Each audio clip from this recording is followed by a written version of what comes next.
I have never seen, any merchant trying to go from us. So if you do not plan early and if you switch from one PSP to another, like in a single day, then you will always face that dip. You might be on the excessive threshold on day one. You are processing an MIT. Where is the CIT? I never recognize this. And that's when you face a dip.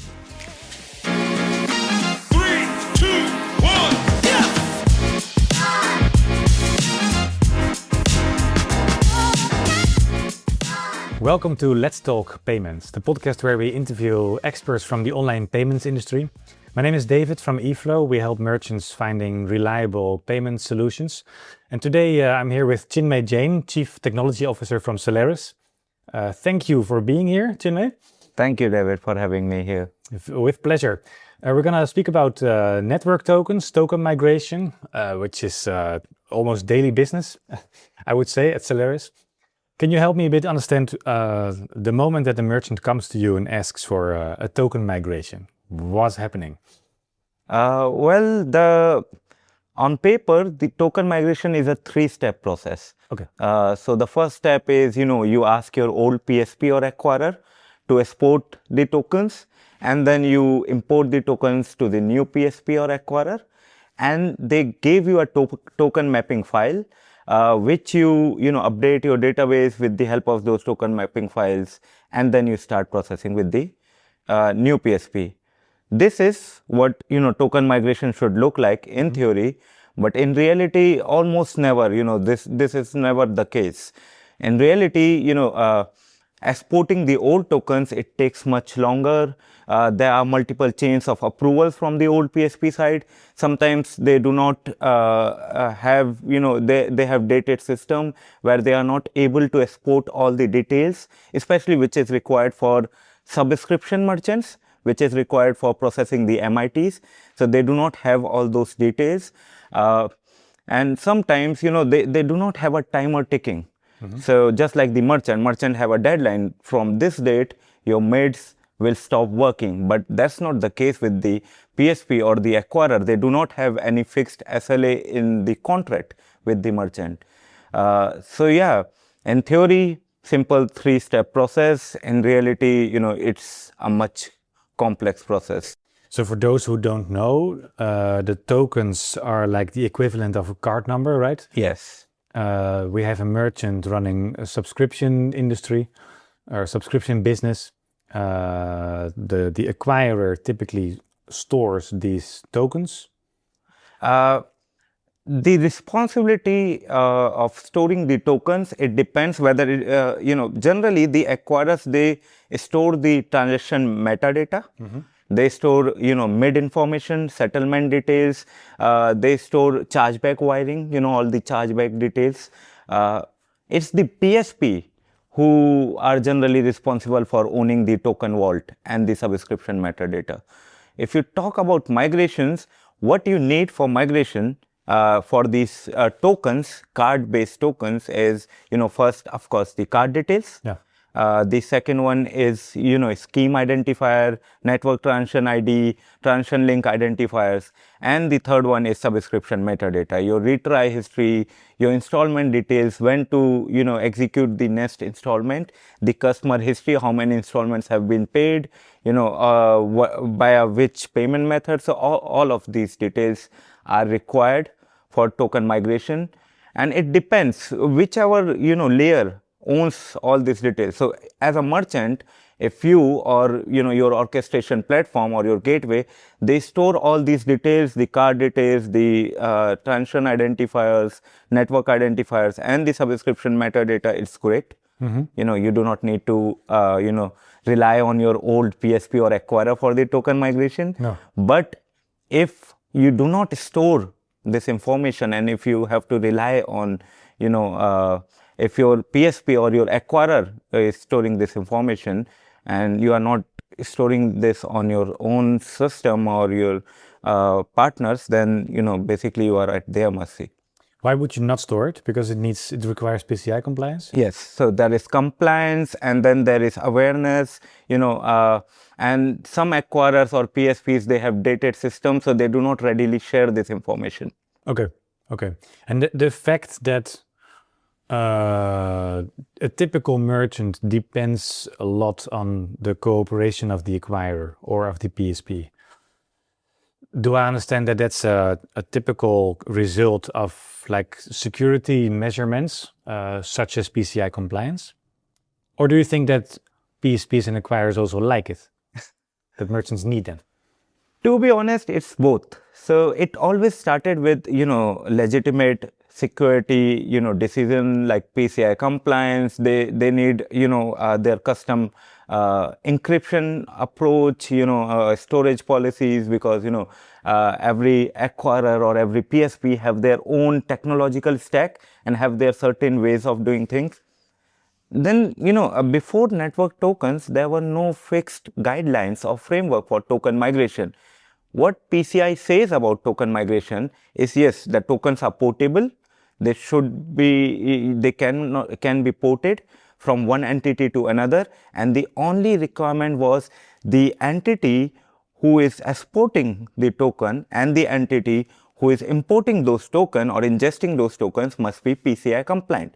That's it. They never had any guidelines on what to share, when to share, the SLAs and how much data can you share. There were no guidelines regarding this. So eventually, the industry, this acquirer and PSP saw an opportunity. If your business goes to a certain level, if you have significant number of tokens, then your tokens become your, they stop becoming your asset and it becomes your PSP leverage. So with the help of your tokens, they can negotiate better commercials. They can negotiate, more fees with you. So that's when they started using it as a retention mechanism too. Yeah. And help me understand, this typically happens when an acquirer terminates a merchant or is about to terminate a merchant, right? Or does a merchant require migration when the relationship with the acquirer is still great? It depends on the merchant size, to be honest. So migration is not required when the relationship is going great.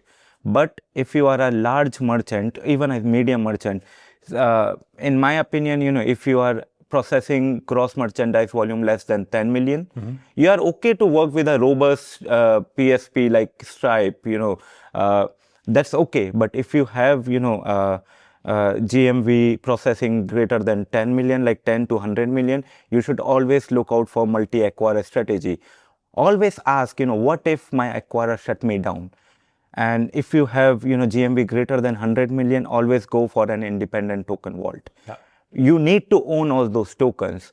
The reason I'm saying this is because, businesses, they spend so much money in their business continuity plans. Somehow, what I have seen in the market, payments always end up at the bottom of those plans.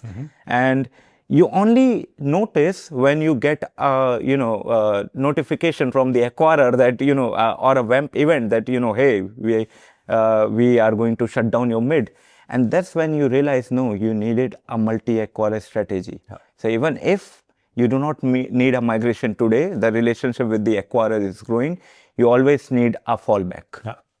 Which ideally would be a fallback connected with the same orchestration platform, right?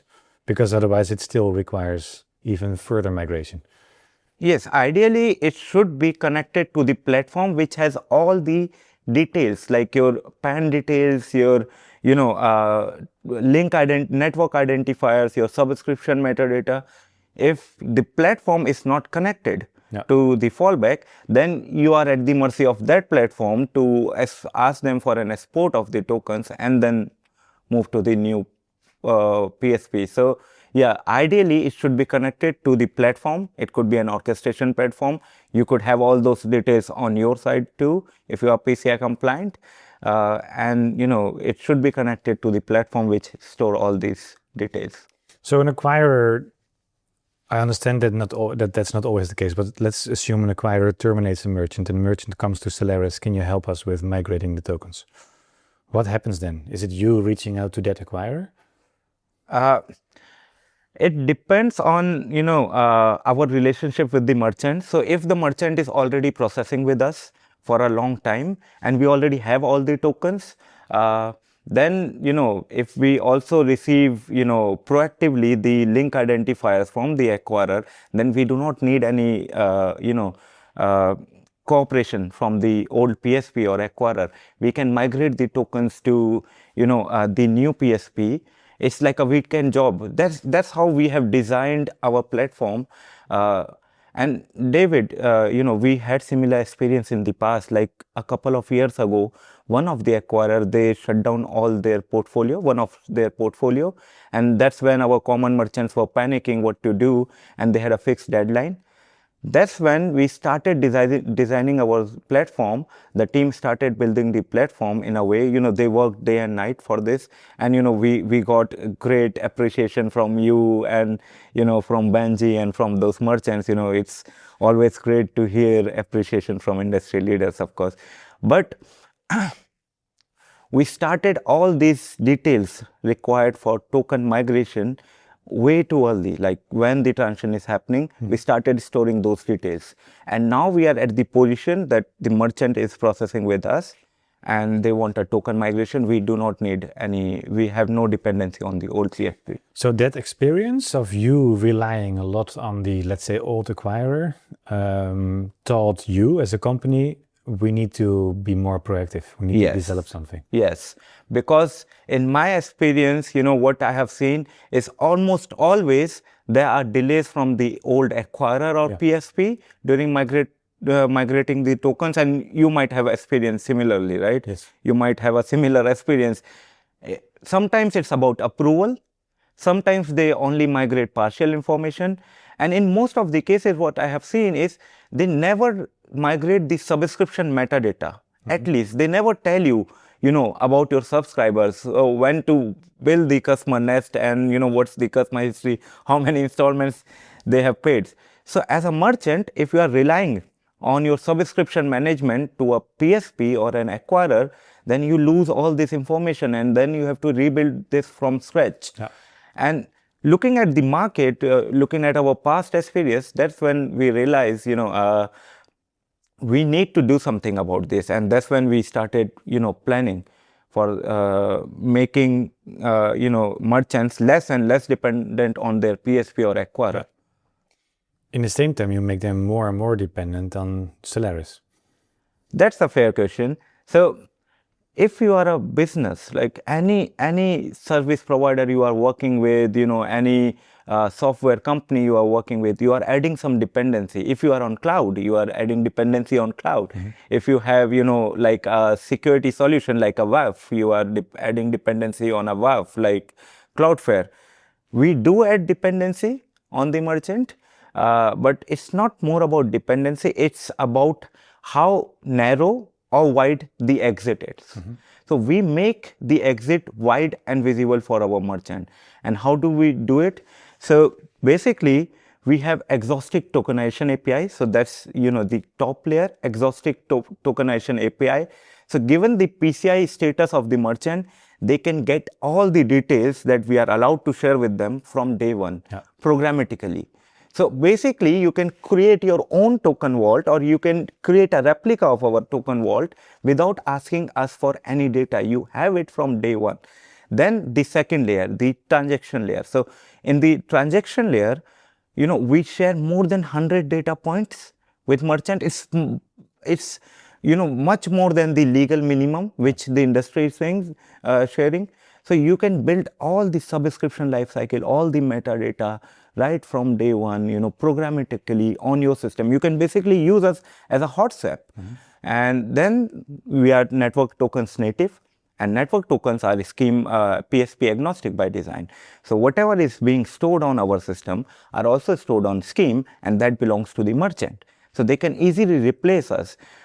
So in our case, I don't think it's more about, whether the possibility of, migrating from us. It's more about the intention. And over the years, luckily, knock on wood, I have never seen, any merchant trying to go from us. I have seen merchants. Next question. So yeah, I have seen merchants coming from other platform to us, but not from us. So luckily. That's good. That's great news. So when this migration happens, what I always hear is that, well, first of all, it's an operational headache. You tell me you can help with that. But secondly, there is a dip in authorization rates and issuers approving transactions. What's your experience when it comes to that?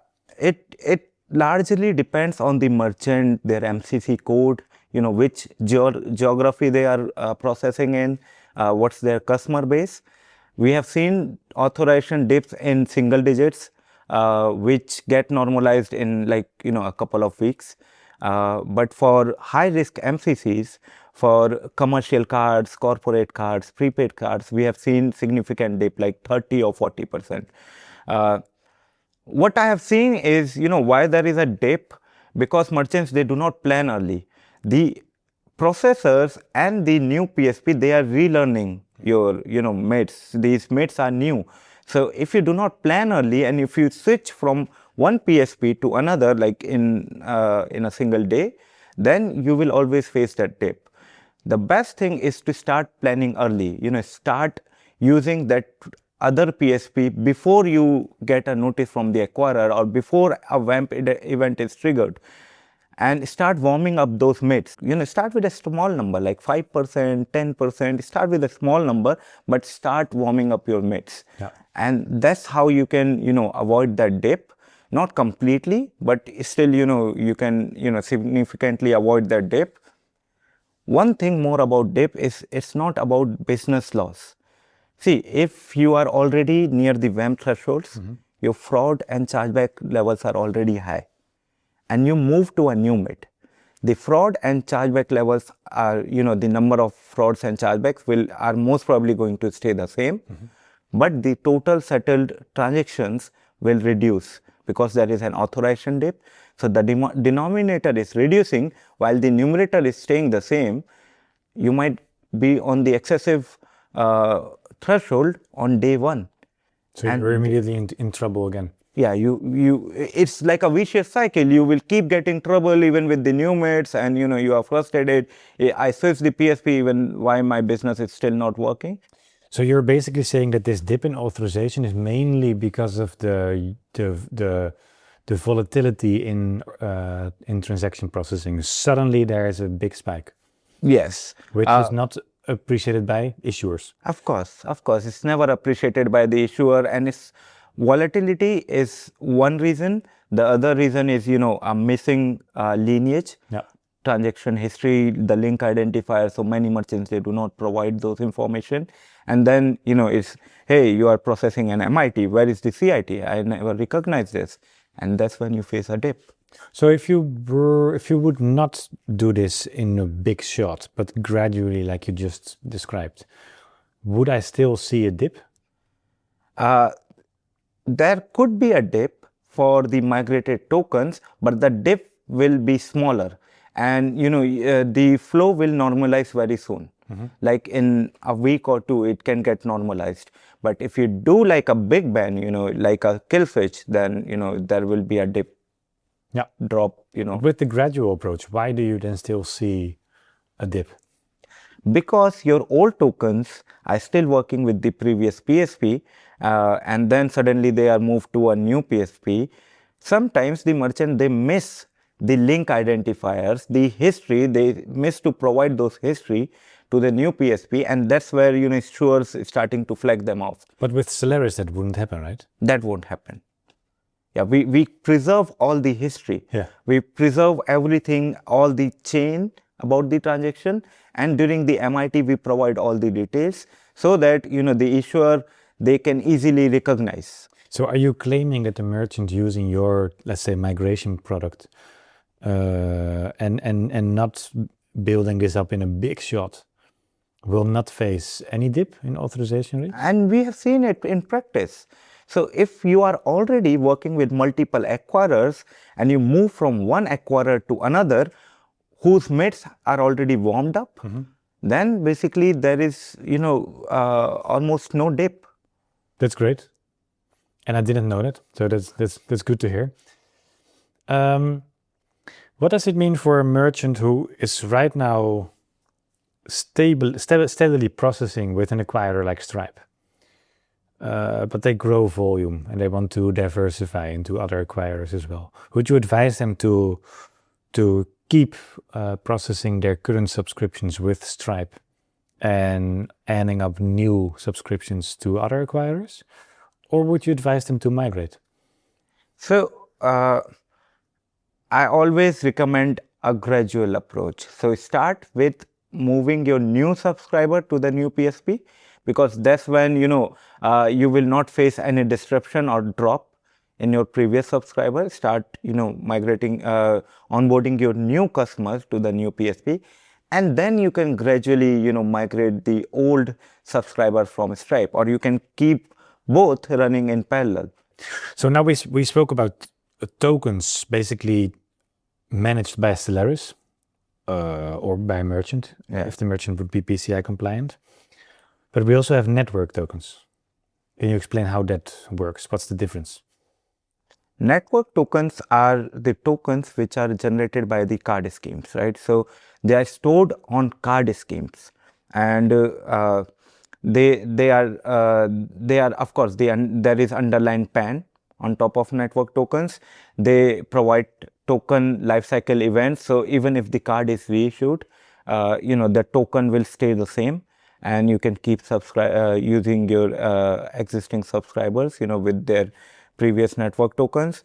And also they generate a new cryptogram for every transaction. So the token cannot be replayed. This cryptogram is unique per transaction, so you cannot replay a transaction. So network tokens, is PSP agnostic by design. You can use network tokens with any PSP. You own that tokens. So the first benefit is, they are PSP agnostic by design. The second benefit is, even if the card is reissued, the network tokens, doesn't change, and you can keep using the same network token. And the third one is, you safeguard yourself from card testing fraud, from bot testing, because the cryptogram cannot be replayed. Yeah, and Celeris supports that. Celeris, if I'm not wrong, even partners with Visa, right, on network tokens? Yes. So our partnership with Visa, it allows us to be a registered participant in their network token program. So what we can do now is we can provision network tokens on behalf of merchant, and it's not only Visa. We can provision for multiple card schemes, right? So we can provision network tokens on behalf of merchant. Accepting network tokens, integrating with Visa, passing the certification is certainly, worth significant engineering efforts. But what we have built on top of network tokens, our intelligence layer, is, in my opinion, what our partnership with Visa unlocks. So network tokens, of course, they have high coverage, but they are not 100% there yet. In developed markets, they are still, have very high coverage. In emerging markets, all the major issuers, they support network tokens, while the tail ending acquirers or issuers, they are not actively supporting network tokens or are in the process of the same. So if you are a merchant and you want to support network tokens, you always need a PSP vault or an orchestration vault as a fallback. Yes. Exactly. Yeah. So that's what we provide, network tokens and then our vault as a fallback. We support all the token lifecycle events, and not only supporting, we replay those events to the merchant, and we provide intelligent actions on top of it, like auto cancellation of subscription, auto update of credentials, all those intelligence layer. And we also have Visa account updater. So the merchants, most of the merchants I have seen, they have a mix of network tokens as of now, and a mix of merchant tokens, card-based tokens. For card-based tokens to stay current, you need Visa account updater, because they do not update by themselves, just like network tokens.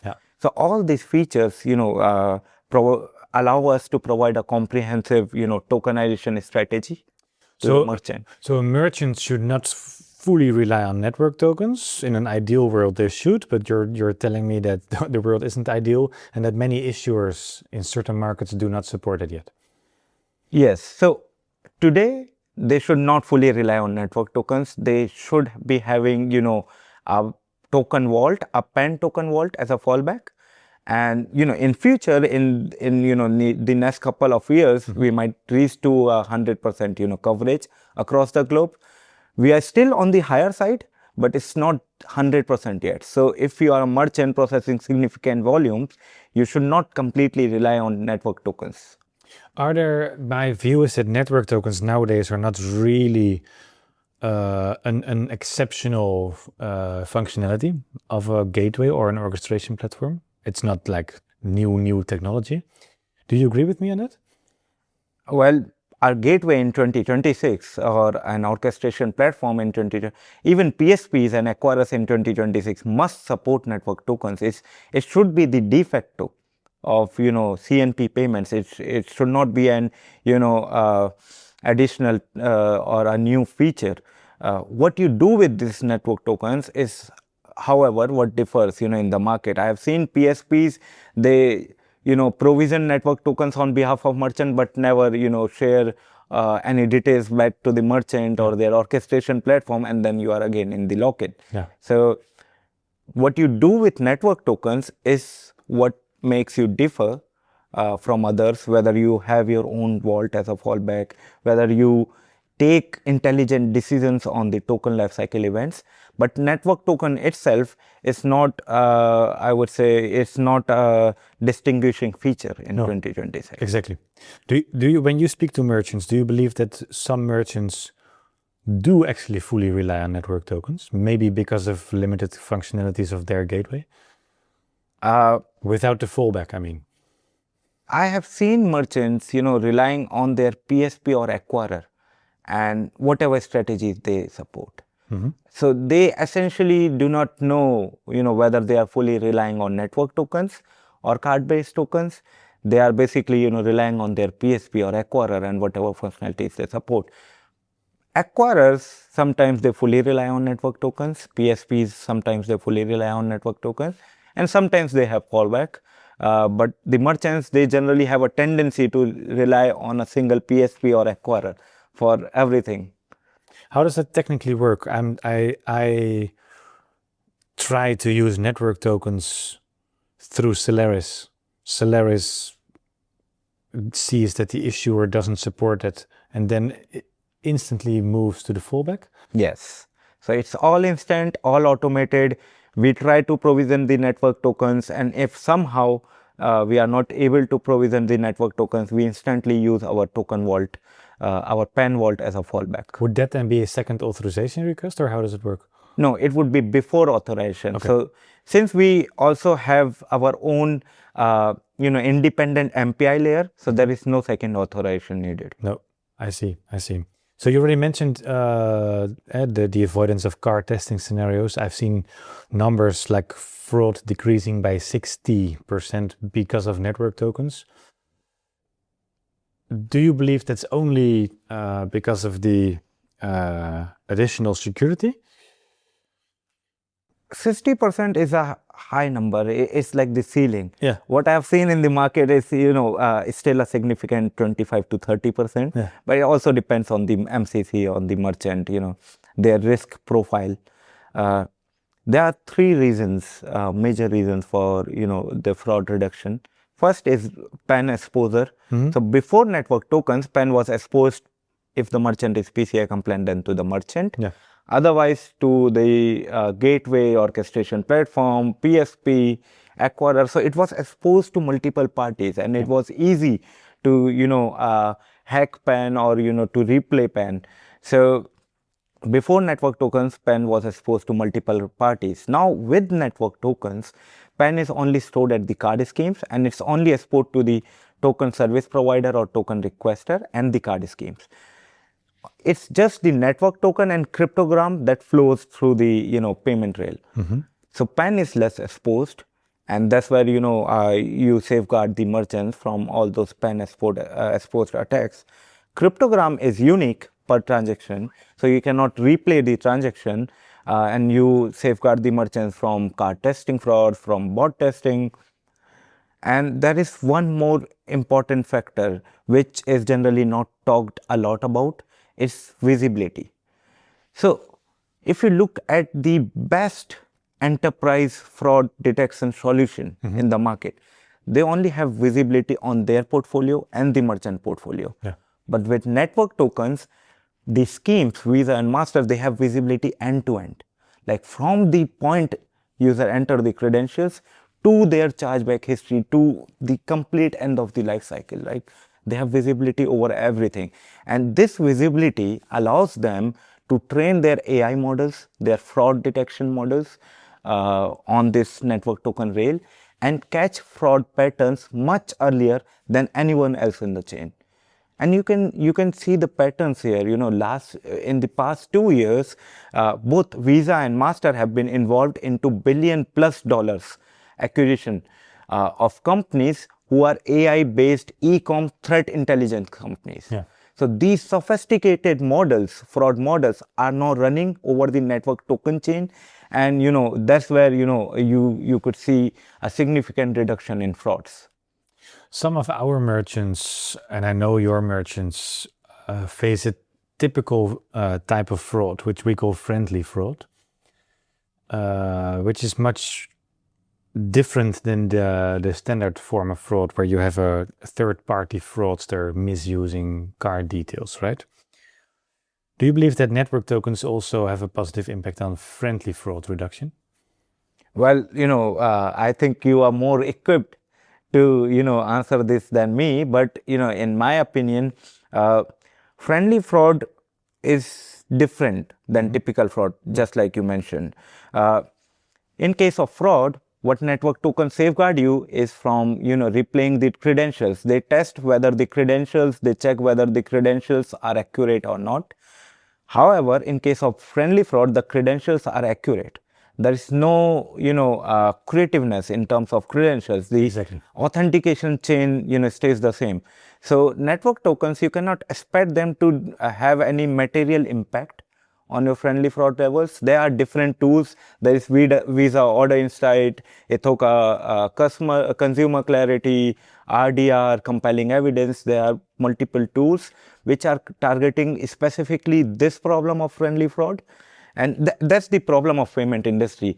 We have specialized tools for every single problem. Yeah. But the merchants, they cannot keep up. They cannot keep learning all these tools. No. And that's where partners like eFlow or orchestration platforms like us, they come into picture to make it easier for the merchants to navigate all these complexities of the payment world. We're trying. Yeah, we are trying. and that's why I don't think network token will make a material impact on friendly fraud, but you do have tools which can do so. Yeah, plus any type of impact is impact. Yes. Yeah. How does it work with an Apple Pay, Google Pay transaction? That's a network token in itself, right? Which is created. Apple Pay, Google Pay are DPANs. They are device-bound PANs. They are technically they are also network tokens, but they fundamentally they are very different than the merchant tokens, the network tokens we just discussed about. In case of Apple Pay, Google Pay, the card is bounded to a device. If the device is changed, let's say you buy a new iPhone, your DPAN will change. Yeah. And if the device is the same, the DPAN will stay the same, no matter how many merchants you are processing with. Network tokens or merchant tokens, which we generally call network tokens, are merchant bound. So even if you are processing with like 10 different devices, if the card is same, for the same merchant, the token will stay the same. If the merchant is changed, even for the same device, that token will change.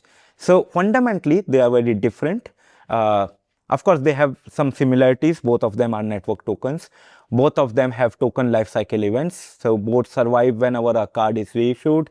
Your DPAN stays the same, your merchant token stays the same. Yeah. So yeah, there are some similarities, but fundamentally they are very different in way they behave. Yeah, and do you think that network tokens have been founded by Visa and MasterCard in order to basically compete with the Apples and Googles of this world?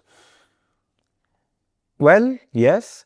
I think network tokens are the evolution which was long overdue. Yeah. So for years, we have seen in this industry, merchant had to go through, PSP lock-ins. They have to, have compliance burdens. Even if the card is reissued, they are basically losing revenues. They are, exposed to frauds, pan attacks, and the schemes, they were looking at the market and they were hoping that the market will evolve, which doesn't. There were still all those lock-ins. So network token is their way of saying to the merchant, we hear you. Yeah. So we are here. We will give you a solution which works outside the box, and there are no lock-ins. And in today's world where pay by bank is going great. We have UKPI launched yesterday, and then there is account to account payments, wallets. They keep on growing. It's network tokens are a way of Visa and Master to keep themselves relevant in this dynamic payment industry. Why is migration of tokens still such a topic if network tokens are supposed to make it much easier? It's more about awareness. Like we discussed, merchants are not aware. They never anticipate that their PSP or their acquirer will shut them down. Payments always, they are always neglected. In payments, we talk a lot about, approvals, cross-border optimizations, fees optimization. So we talk a lot about this, and the merchants, they generally are focused on these factors. What's my approval rate? What's my fees? What's my cross-border fees? How the settlements will work, right? But we rarely talk about resiliencies and contingencies. So that's why the merchant never have this thought of a need for a contingency plan for payments, and that's why migration is a pain, because they have never thought of it, and then they get a deadline from the acquirer. We are going to shut down the mid. Yeah. And now you are on a timer where you have this very less time, like a couple of weeks in best case, to keep your business running. Plus, in many cases, you might not be the only merchant facing that issue. Exactly. Yeah. So those periods are probably rush hour for Celeris. Yeah. Do you think in like 10 years, the lock-in of PSPs will still be the same? The locking of PSP, it's going down now. It's still there. It's still a real problem. Yeah. But I've seen enterprise RFPs where they are demanding SLAs in terms of token migration. So now the industry is realizing that the lock-in should be reduced. Network tokens are acquirer agnostic, PSP agnostic by design. MasterCard has a recent announcement for transaction link identifiers. They have a deadline that you need to store transaction link identifier. Yeah. Visa had a similar deadline in the past. So if you look at the market, everybody is working towards reducing the PSP lock-in. For enterprise merchant, I think the PSP lock-in will go away in a couple of years, like another 2-3 years. It will go down materially. Mm-hmm. For small and medium businesses, it will take some time. But 10 years from now, I want to live in a world where there are no lock-ins, no retention tools, no leverages over merchants for their own data. It's a great dream. Yeah. Will it also be a world where the card number will basically not exist anymore? The card number will always exist as a concept. I don't think there will be a world where the card number will not exist. The exposure, the responsibility will change. Right now, it's the responsibility of orchestration platform, merchants, PSPs, to store or to deal with that card number. 10 years from now, the responsibility will change. The liability will go to the card schemes and the token service provider requesters, and not to the merchants and PSPs anymore. So that's what I believe. But since these network tokens are also based on card numbers, mm-hmm. PANs, so the card number will be there even after 10 years.